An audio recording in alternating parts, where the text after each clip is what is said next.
ठीक है, लाइट वगैरह बंद कर दो।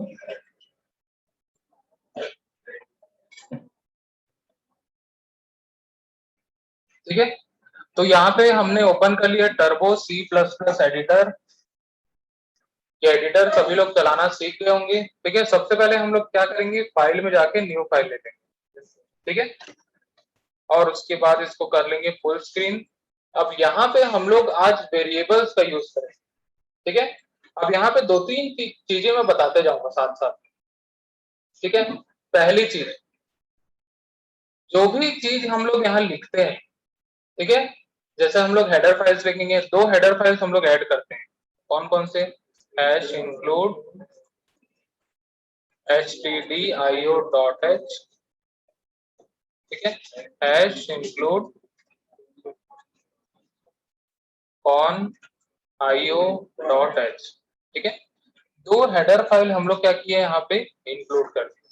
ठीक है, तो जो हमने यहाँ लाइन लिखा हुआ है, ठीक है, हमने लिखा है हैश, उसके बाद लिखा है इंक्लूड, उसके बाद लगाया एंगल ब्रैकेट, फिर उसके बाद लगाया stdio.h। ठीक है, उसके बाद एंगल ब्रैकेट क्लोज किया हमने। ठीक है, सभी लोग कंप्यूटर छोड़ दो और यहाँ पे देखो सिर्फ। ठीक है, स्क्रीन पे सिर्फ पिक्चर देखना है। ठीक है, और साथ साथ में समझते जाना सभी चीज, जो चीज मैं बताऊंगा नोट भी कर सकते हो। ठीक है, लेकिन समझो ज्यादा, नोट्स में सारा चीज आप लोग को मिल जाएगा। ठीक है, यहाँ पे हमने जो भी चीज लिखा है सब के सब टोकन होते हैं। क्या होते हैं, टोकन। इस एडिटर में, इस प्रोग्राम में, या फिर हम लोग जब भी सी प्रोग्राम लिखेंगे तो उसमें जो भी चीज हम लोग लिखेंगे उसको हम लोग बोलेंगे टोकन। क्या बोलेंगे, टोकन। ठीक है, टोकन का मतलब ये होता है कि हम यहाँ पे बहुत सारे सिंबल्स, बहुत सारे वर्ड्स, कीवर्ड्स, ठीक है, स्ट्रक्चर्स, जो भी चीज हम लोग यहाँ पे लिखेंगे, ठीक है, सबका एक स्पेसिफिक मीनिंग होगा। ठीक है, जैसे हम लोग ने यहाँ पे स्टार लिखा है, जो कर्सर ब्लिंक कर रहा है वहां पे हम लोग, सॉरी, हैश लिखा है हमने यहाँ पे। इस हैश का मतलब क्या है, एक छोटा सा सिंबल है हैश। ठीक है, उसका मतलब होता है प्री प्रोसेसर। क्या मतलब होता है, प्री प्रोसेसर। और हमने यहाँ पे जो इंक्लूड लिखा है, ये एक प्रकार का कीवर्ड है। ठीक है, कीवर्ड जनरली ऐसे वर्ड्स होते हैं जो पहले से प्री डिफाइंड हम लोग को मिल जाते हैं। ठीक है, प्री डिफाइंड का मतलब होता है कि सी कंपाइलर द्वारा हम लोग को पहले से अवेलेबल किया जाता है, ताकि हम लोग उसको यूज करके अपने प्रोग्रामिंग में हेल्प ले सके। ठीक है, क्लियर। तो यहाँ पे जितने भी चीजें हम लोग लिखते हैं सब के सब क्या होंगे, टोकन होंगे। तो टोकन के अंदर हम लोग को बहुत सारी चीजें मिलती है। जैसे सबसे पहला होता है, हम लोग को मिलता है कीवर्ड्स। ठीक है, कीवर्ड्स होता है, वेरिएबल्स होते हैं, वैल्यूज होते हैं। ठीक है, और उसमें होगा कंट्रोल स्ट्रक्चर्स। ठीक है, बहुत सारी चीजें होती है इसके अंदर। ठीक है, तो ओवरऑल इतना चीज समझो कि हम इसमें जो भी चीज लिखेंगे सब के सब टोकन होंगे। क्या होंगे, टोकन। ठीक है, अगर वाइवा में क्वेश्चन पूछा जाता है कि व्हाट इज ए टोकन, तो क्या बताओगे, anything which is written in C program। ठीक है, that all are token। ठीक है, अब यहाँ पे जो टोकन हम लोग वर्ड लिख बोल रहे हैं, ठीक है, उसका मीनिंग क्या होगा। ठीक है, टोकन मतलब क्या होता है कि हम जो भी यहाँ लिखेंगे वो एज ए इंस्ट्रक्शन वो कंप्यूटर को देगा। ठीक है, किसको देगा, कंप्यूटर को देगा। ठीक है, कंप्यूटर अपने आप तो वर्क करने वाला नहीं है, अब उससे वर्क कराना है, मतलब हम लोग को इंस्ट्रक्शन देना होगा। ठीक है, तो टोकन एक कंपाइलर का वर्ड है। ठीक है, कंपाइलर के टर्म्स है। कंपाइलर मतलब होता है कि जब ये प्रोग्राम को लिखा जाता है वो कंपाइल करेगा। कंपाइल करना मतलब एक एक चीज को प्रोसेस करेगा। ठीक है, वो हैश को प्रोसेस करेगा, वो इंक्लूड को प्रोसेस करेगा, stdio.h को प्रोसेस करेगा। ठीक है, सब के सब चीजें जो यहाँ लिखी रहेगी उसको सिंटेक्स को मिला के प्रोसेस करेगा। ठीक है, प्रोसेस करने के बाद क्या करेगा, उसको कन्वर्ट करेगा मिडिल लेवल लैंग्वेज में। मिडिल लेवल लैंग्वेज में बहुत सारे इंस्ट्रक्शंस पहले से अवेलेबल होते हैं। ठीक है, अब कौन से इंस्ट्रक्शन हम लोग को मिल रहा है, ठीक है, वो इंस्ट्रक्शन बाइनरी में कन्वर्ट करके किसको देगा, प्रोसेसर को दे देगा, और प्रोसेसर अपना काम चालू कर देगा।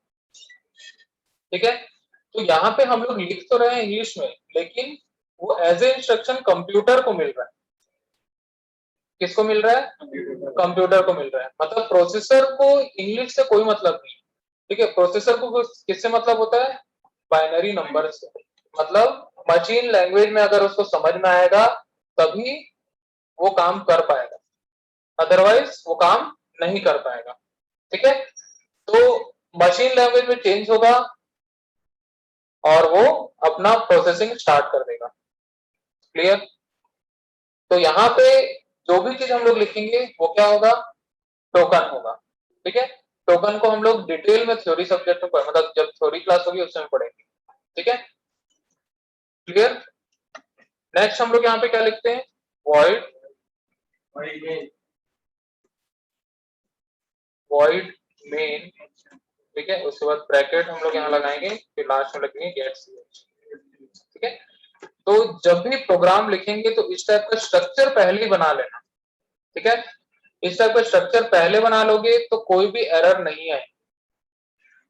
ठीक है, क्योंकि कई लोग क्या करते हैं, एक ब्रैकेट लगाते हैं छोड़ देते हैं, फिर ये वाला ब्रैकेट लगाए तो ये छोड़ दिए, दोनों ब्रैकेट लगाए तो गेट ch छोड़ दिए। ठीक है, तो स्पेलिंग अच्छे से याद रखना और हमेशा स्ट्रक्चर फॉलो करना। ठीक है, अब देखो, अब हमने यहाँ पे स्क्रीन पे प्रिंट किया था हेलो वर्ल्ड, स्टार प्रिंट किया और अपने डिटेल्स भी हमने प्रिंट किया।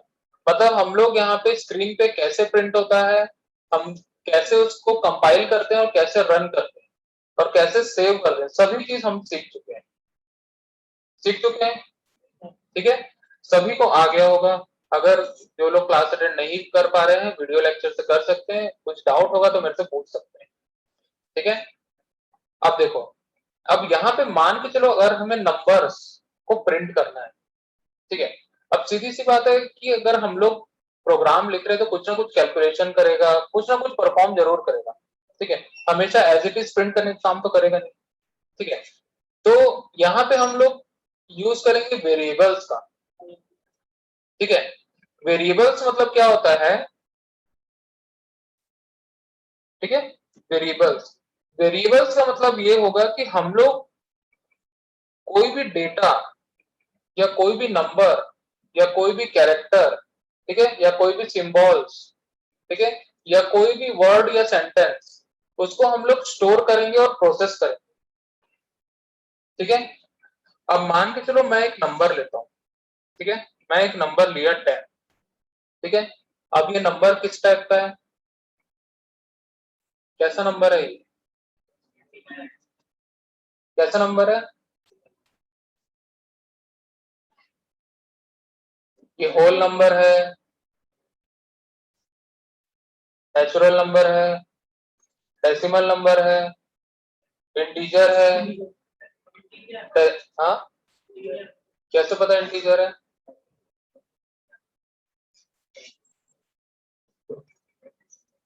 ठीक है, तो यहाँ पे हम लोग इसको नंबर मान के चल रहे हैं। ठीक है, नंबर सिस्टम में होल नंबर, नेचुरल नंबर सब आ जाते हैं। ठीक है, डेसिमल में जो नंबर होते हैं, मतलब जिसमें 0 से लेके 9 के कॉम्बिनेशन में नंबर बनाए जाते हैं, ठीक है, उसको हम लोग डेसिमल नंबर सिस्टम में काउंट करते हैं। ठीक है, कंप्यूटर के टर्म्स में 3 टाइप के नंबर सिस्टम होते हैं। एक होता है डेसिमल, ठीक है, एक होता है ऑक्टल,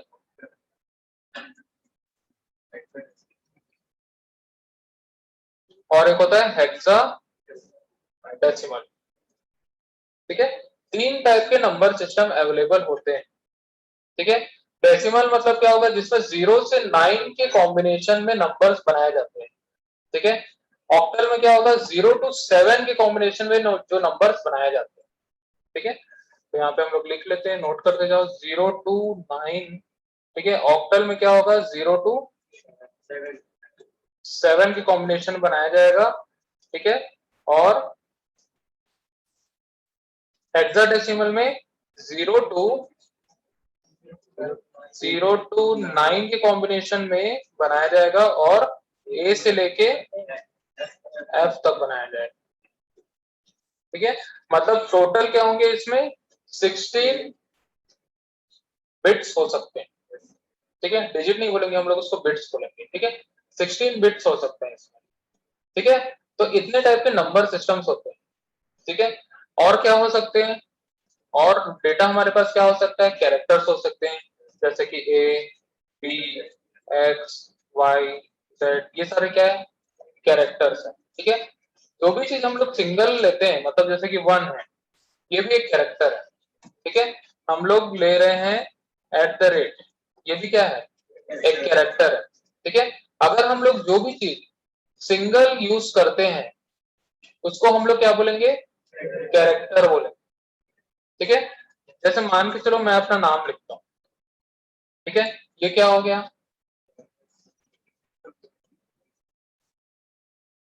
इसको हम लोग बोलेंगे सीक्वेंस ऑफ कैरेक्टर्स। ठीक है, सीक्वेंस ऑफ कैरेक्टर्स, जिसको हम लोग बोलते हैं स्ट्रिंग।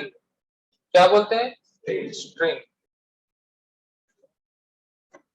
ठीक है, अब ये स्ट्रिंग कैसे बनता है वो हम लोग बाद में देखेंगे। ठीक है, तो यहाँ पे हम लोग के पास बहुत सारे टाइप के नंबर्स होते हैं और कैरेक्टर्स होते हैं और कुछ सिंबल्स होते हैं। ठीक है, अलग अलग टाइप का डेटा होता है हमारे पास। ठीक है, जब भी हम लोग कोई डेटा को प्रोसेस करने की बात करते हैं तो हम लोग उस केस में यहाँ वेरिएबल्स यूज करते हैं। ठीक है, क्या यूज करेंगे हम लोग, वेरिएबल्स यूज करेंगे। अब वेरिएबल्स को लिखने का क्या सिंटेक्स होता है। ठीक है, अगर मान के चलो मुझे कोई भी एक वेरिएबल बनाना है नम। ठीक है, मैं एक वेरिएबल बनाता हूं नम। ठीक है, नम एक वेरिएबल मैंने बनाया। ठीक है, अब इसमें मैं एक नंबर को स्टोर कर सकता हूं। क्या स्टोर कर सकता हूं, इसमें मैं एक नंबर को स्टोर कर सकता हूं।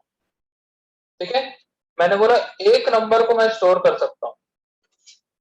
ठीक है, अब यहाँ पे मैं इस वेरिएबल में कैसे स्टोर करूंगा, अब इसको हम लोग लिखेंगे कैसे वो देखना। ठीक है, हम लोग एक सिंटेक्स फॉलो करके हमेशा लिखते हैं। ठीक है, इसके पहले हम लोग लिखेंगे डेटा टाइप।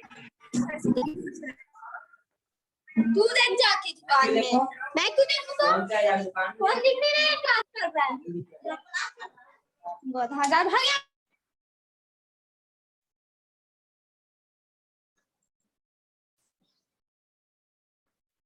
माइक ऑन करके लड़ना रहता है। ठीक है, अब देखो, अब यहाँ पे जो डेटा टाइप्स होते हैं, ठीक है, वो भी अलग अलग टाइप के होते हैं। ठीक है, सब थ्योरी में हम लोग डिटेल में कवर करेंगे, लेकिन बेसिक डेटा टाइप्स में यहाँ पे बता रहा हूँ। ठीक है, देखो, अगर मैं इंटीजर का वेरिएबल बनाना चाहता हूँ, ठीक है, मतलब मैं एक वेरिएबल बना रहा हूँ नम, इसका वेरिएबल मैं इंटीजर टाइप का दूंगा, तो मैं इसके पहले यहाँ पे दे दूंगा इंट। क्या दूंगा, इंट। इंट का मतलब होगा इंटीजर। ठीक है, अब यहाँ पे मैंने एक वेरिएबल बनाया नम। ठीक है, इसका डेटा टाइप क्या है, इंटीजर। इंटीजर का मतलब होगा कि मैं इस वेरिएबल पे इंटीजर वैल्यू को स्टोर कर सकता हूं। ठीक है, किसको स्टोर कर सकता हूं, इंटीजर वैल्यू को मैं स्टोर कर सकता हूं। ठीक है, इंटीजर वैल्यू कुछ भी हो सकता है। ठीक है, 10 हो सकता है, 100 हो सकता है, 1000 हो सकता है, कुछ भी हो सकता है विदाउट डेसिमल प्लेसेस। ठीक है, विदाउट डेसिमल प्लेसेस अगर हम लोग कोई भी नंबर की बात करेंगे तो वो इंटीजर वैल्यू होगी। किस टाइप की वैल्यू होगी, इंटीजर वैल्यू होगी। ठीक है, तो यहाँ पे हम लोग अगर विदाउट डेसिमल प्लेसेस कोई भी नंबर लेते हैं अप टू 3 to 5 6 7 यहाँ तक।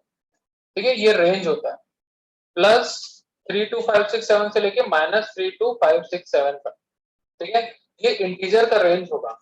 ठीक है, मतलब इसको मान के चलो अप्रोक्स 32,000 तक वैल्यू हम लोग यहाँ पे इंटीजर वेरिएबल पे स्टोर कर सकते हैं। ठीक है, ये इसका रेंज है। ठीक है, क्लियर। तो हम लोग ने यहाँ पे एक वेरिएबल बनाया नम, जिसका डेटा टाइप हमने रखा इंटीजर। ठीक है, और इसके अंदर हम लोग कुछ इस प्रकार की वैल्यूज को स्टोर कर सकते हैं। ठीक है, अब अगले हम लोग वेरिएबल पे आते हैं। ठीक है, अगर मुझे डेसिमल नंबर सिस्टम में भी कोई वैल्यू को स्टोर करना है, उसके लिए मैं एक वेरिएबल बनाऊंगा फ्लोट। ठीक है, जिसको हम लोग फ्लोटिंग पॉइंट वैल्यूज भी बोलते हैं। फ्लोटिंग पॉइंट वैल्यूज का मतलब ये होता है कि हम लोग को कुछ फ्रैक्शनल पार्ट भी इसका मिलता है। फ्रैक्शनल पार्ट मतलब जैसे मैं यहाँ पे एक वेरिएबल बनाया फ्लोट एफ, ठीक है। अब यहाँ पे हम लोग कोई भी वैल्यू स्टोर कर सकते हैं, जैसे 3.14, ठीक है, क्लियर। इसमें डेसिमल प्लेसेस कितना है, 2 डेसिमल प्लेसेस है। 3 के बाद क्या है, पॉइंट के बाद 1 और 4 है, 2 डेसिमल प्लेसेस हम लोग को मिल रहा है। तो कुछ इस प्रकार की वैल्यूज हम लोग क्या कर सकते हैं, इस फ्लोट वेरिएबल में यूज कर सकते हैं, ठीक है। अब उसके बाद नेक्स्ट आता है कैरेक्टर, ठीक है, जिसको हम लोग कैर बोलते हैं, ठीक है। कैर एक प्रकार का डेटा टाइप, ठीक है। मैं कैर सी नाम का एक वेरिएबल बनाया, ठीक है। सी क्या है, एक वेरिएबल नेम है, उसका डेटा टाइप क्या है, कैर, ठीक है।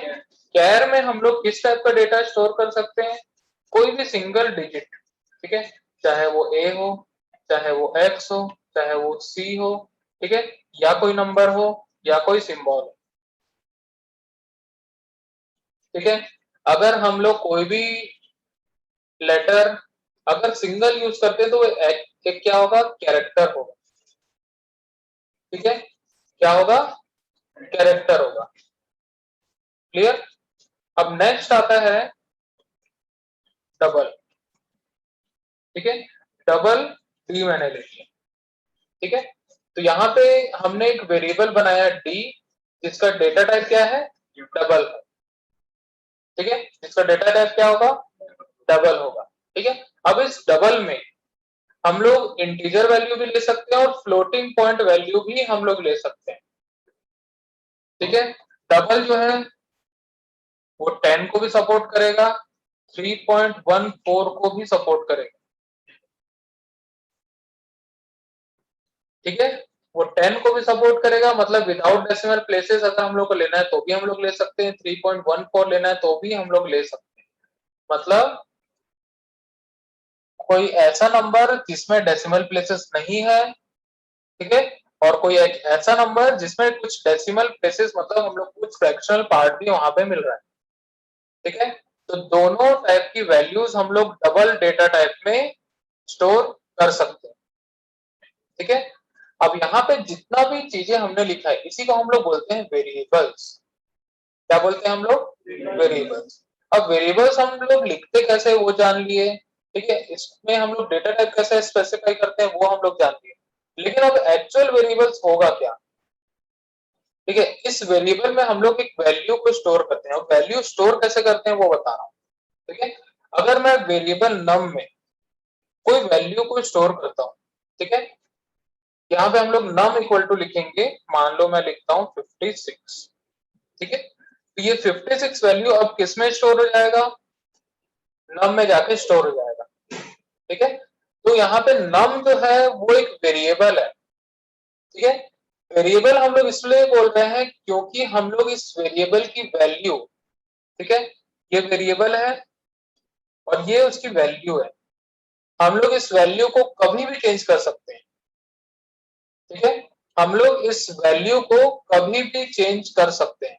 अभी हम लोग 56 स्टोर कर दिए, कुछ देर बाद हम लोग 76 स्टोर कर देंगे, कभी भी उस वैल्यू को हम लोग चेंज कर सकते हैं, ठीक है। अब जब भी हम लोग कोई भी एक वैल्यू किसी वेरिएबल पे असाइन करते हैं, ठीक है, जब भी हम लोग कोई वैल्यू वेरिएबल पे असाइन करते हैं, ठीक है, असाइन करना मतलब लोड कर देना, ठीक है, असाइन करना मतलब लोड कर देना, ठीक है। अब ये 76 जो वैल्यू है हमारे पास इंटीजर वैल्यू, ठीक है, उसको हम लोग नम पे असाइन करेंगे, क्या करेंगे, असाइन करेंगे। तो ये 76 वैल्यू कहां पे जाके स्टोर होगी,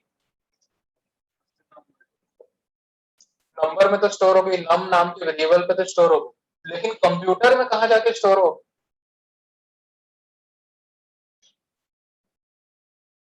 कहां पे जाके स्टोर होगी,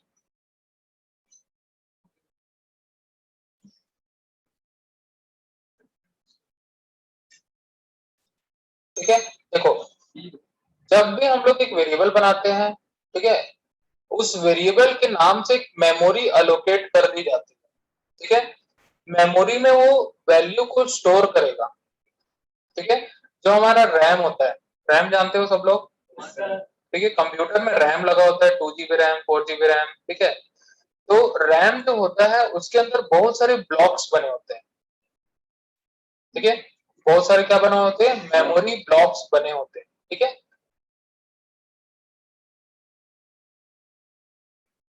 ठीक है, अब मान के चलो कुछ इस प्रकार का एक हमारे पास क्या है, रैम है, ठीक है।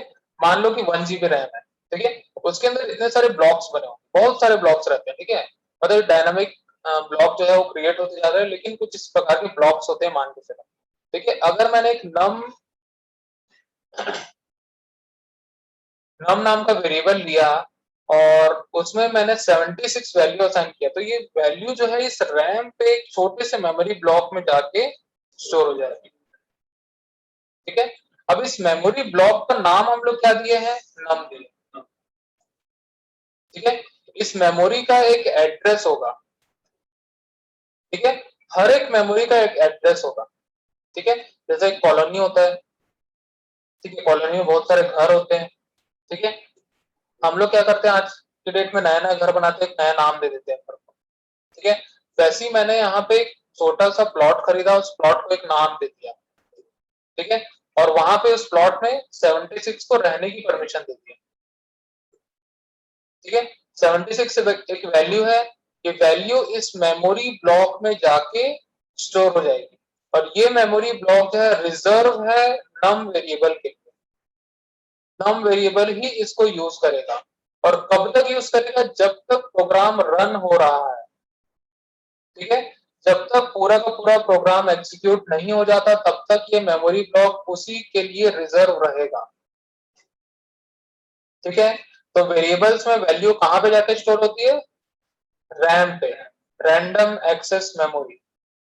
रैंडम एक्सेस मेमोरी इसलिए बोला जाता है कि जब तक प्रोग्राम रन करोगे ब्लॉक चेंज हो जाएगा, ठीक है। हो सकता है इस बार यहाँ मिला है, अगली बार उसको यहाँ पे मिल जाए, ठीक है। फिर से प्रोग्राम रन करो, अगली बार यहाँ मिल जाएगा, ठीक है। तो रैंडमली जो है वो उसको मेमोरी ब्लॉक्स असाइन करते जाता है। ये सब ऑपरेटिंग सिस्टम का पार्ट है जो कि सेकंड ईयर में आप लोग पढ़ोगे, ठीक है। तो हम लोग को इतना बस पता रहना चाहिए कि इसको मेमोरी रैम पे मिल रही है, और एक मेमोरी ब्लॉक जो है जब भी हम लोग वेरिएबल बनाएंगे तो उस वेरिएबल के लिए एक मेमोरी ब्लॉक अलोकेट कर दिया जाता है, ठीक है। तो हमने यहाँ पे कितना वेरिएबल बनाया है, नम बनाया, एफ बनाया, सी बनाया, डी बनाया, ठीक है। तो हम लोग यहाँ पे मेमोरी में 76 वैल्यू जो है वो स्टोर कर दिए, ठीक है। वैसे ही हम लोग क्या करेंगे, एफ में भी स्टोर कर देते हैं। मैं लिखता हूँ एफ और यहाँ पे डालता हूँ इक्वल टू, फिर उसके बाद दे देंगे यहाँ पे 3.14, ठीक है। मैंने दे दिया वहां पे 3.14 फ्लोटिंग पॉइंट वैल्यू है, और साथ में यहाँ पे स्पेसिफाई करूंगा कैपिटल एफ से, ठीक है। जिससे कंपाइलर को ये पता चलेगा कि ये फ्लोटिंग पॉइंट वैल्यू है, ठीक है। अगर हम लोग एफ नहीं लिखते तो वो उसको प्रोसेस नहीं कर पाएगा, ठीक है। तो कंपाइलर को हम लोग को बताना पड़ेगा, ठीक है। तो ये हुआ फ्लोटिंग पॉइंट वैल्यू। अब उसके बाद यहाँ पे हम लोग लिखेंगे सी इक्वल टू, अब यहाँ पे हम लोग को कैरेक्टर देना है।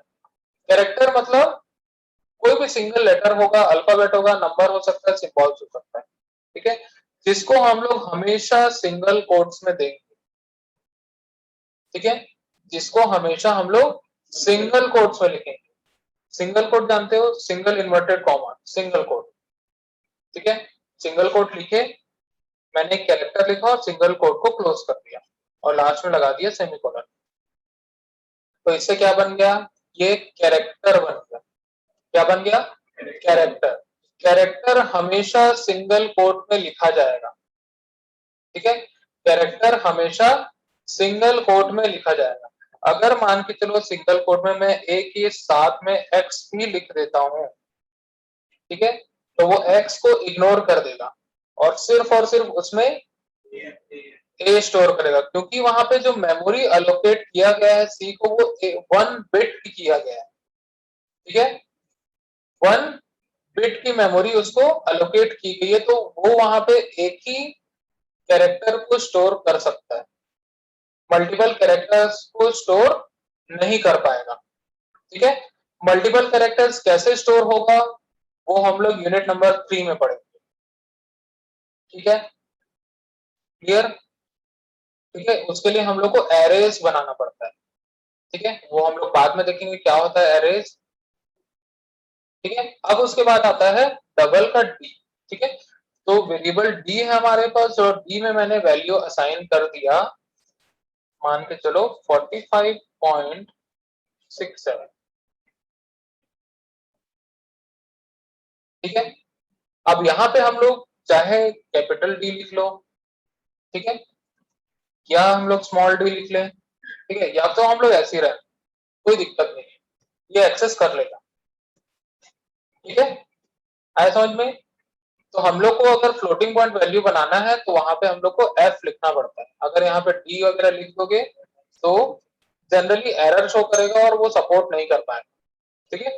तो हम लोग जनरली इसको ऐसे ही लिखते हैं, लेकिन हम लोग अगर दूसरा कोई एडिटर यूज करते हैं टर्बो सी प्लस प्लस के अलावा कुछ और, ठीक है, तो उसमें किसी किसी एडिटर में सपोर्ट करता है कैपिटल डी लिखने से या फिर एल एफ लिखने से, मतलब लॉन्ग फ्लोट हम लोग लिखते हैं, ठीक है, उसमें वो सपोर्ट करता है, ठीक है।